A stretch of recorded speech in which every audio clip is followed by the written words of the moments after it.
All right. Who are we talking to next? Oh my gosh. Let's talk to Johnathan in Alabama. All right. Okay. Hi there, everybody. Hello. Hey. Welcome to the show. Apparently you're from South Korea today. Oh, God. Sorry. My bad.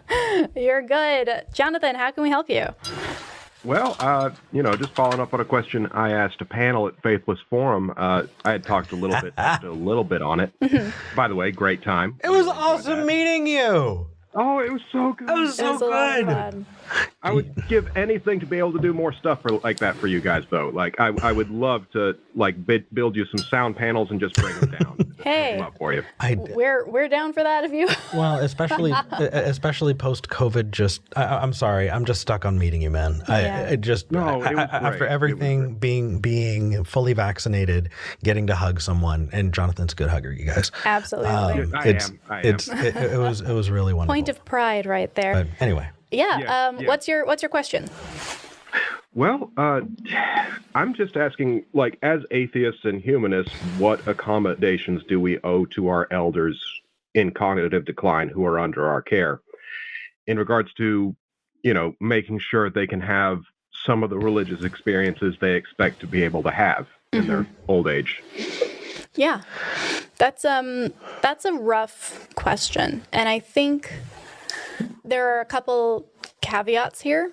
The first thing is, are they harming themselves or others, right? That's the biggest question for me. So if I had a grandparent or a great-grandparent who was very, on their way out the door and probably was feeling a lot more fear and a lot more anxiety about the world, or was being preyed on by a pastor who was talking a lot about hell and a lot about retribution and the end of days and all of that, and it was actively harming their peace of mind in their last days, I would feel justified in stepping in and doing what I needed to do to remove that from them, whether that's finding them a new church or a different show to watch or something like that.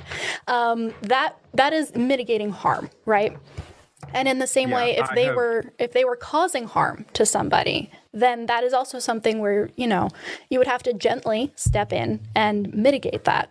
But if it's just a matter of they want to be read last rites and they want to, sing hymns as they go, that is something that, is up to the individual to decide if they want to participate in. But I don't see anything wrong with that. In fact, I think that would be very beautiful to give them as a gift. Yeah. Sounds good. I don't know how. I entirely agree. And I think that's not just true about religiosity. V, I'm going to open up about something personal that we've talked about. Okay. Are you gonna? Yeah. Oh, yeah. I'm kind of. Yeah. Do you want to? Do you want to tell them? Thing? Yeah. So we watch shows together and discuss hypotheticals, and I guess spoiler alert for Grace and Frankie, like season 2 or something, if you haven't seen it already. Yeah, come back in a few minutes. I don't know what that is, so I don't consider it a spoiler. Okay. It's a show. It's actually really good. It's on Netflix, but it's about these two older couples, and one of them is going in for like heart surgery, and the other one has cheated and they don't know about it.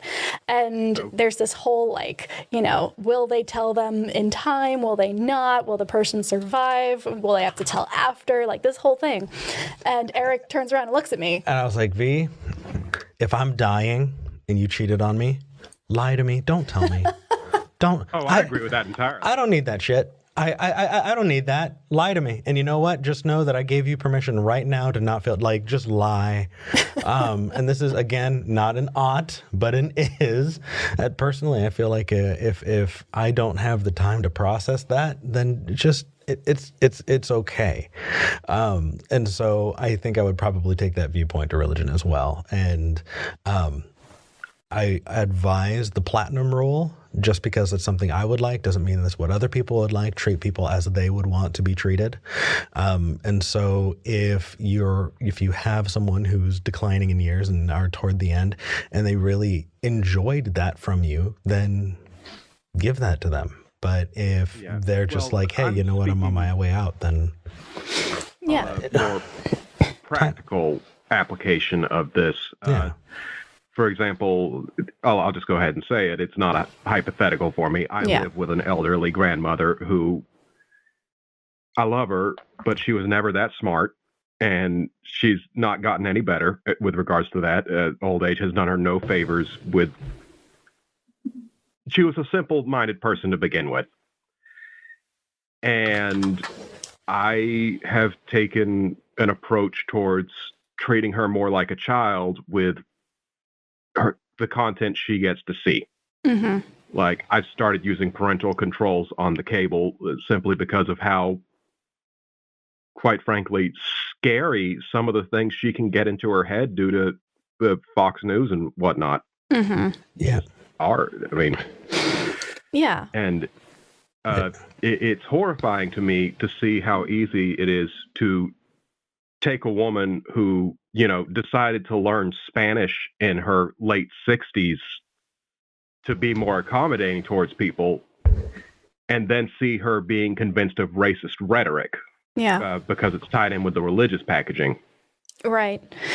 Yeah. And honestly, I think that falls into that first category. Myself, I think that is causing her harm. Right. She clearly is not benefiting from it. Right. There's nothing she can do about this. There's nothing that's giving her comfort from this. I know we talked a little bit about this at Faithless Forum, Johnathan, but I would liken it very much to having a kid and deciding, okay, what does that kid need to see and what might be too much for that kid? Not because there's anything inherently wrong with the person watching the thing. It's just, is this useful information for you given where you are at mentally and emotionally and physically? And some things just frankly aren't. I wouldn't put a kid in front of Fox News, and I wouldn't put your elderly relative in front of it either. Yeah. Mm-hmm. Yeah. No. But yeah. I'm sure that there are so many people in the live chat and in the Discord and in the Facebook group as well, Johnathan, that have gone through this or are currently going through this. So I highly recommend, if you haven't already, and I know you're pretty active on social as well, reach out to some people in our community on our Discord and see, hey, is this something that, other people are dealing with, and how are you approaching it? Yeah. Could say that. Yeah. Yeah. Absolutely. Well, thank you for calling in, Johnathan. It's always lovely talking with you. Anytime. And if you two think of anything else I can do for you, let me know. Absolutely Appreciate will it, do. brother. Appreciate you. Bye. Bye. All right. Bye. Aw. It's very weird to talk to people who you now know like what they look like and like height differences and Yeah. it's very, very strange. You guys are real on the internet. Yeah. How cool is that? And just sweethearts. Just It's absolute wonderful. sweethearts.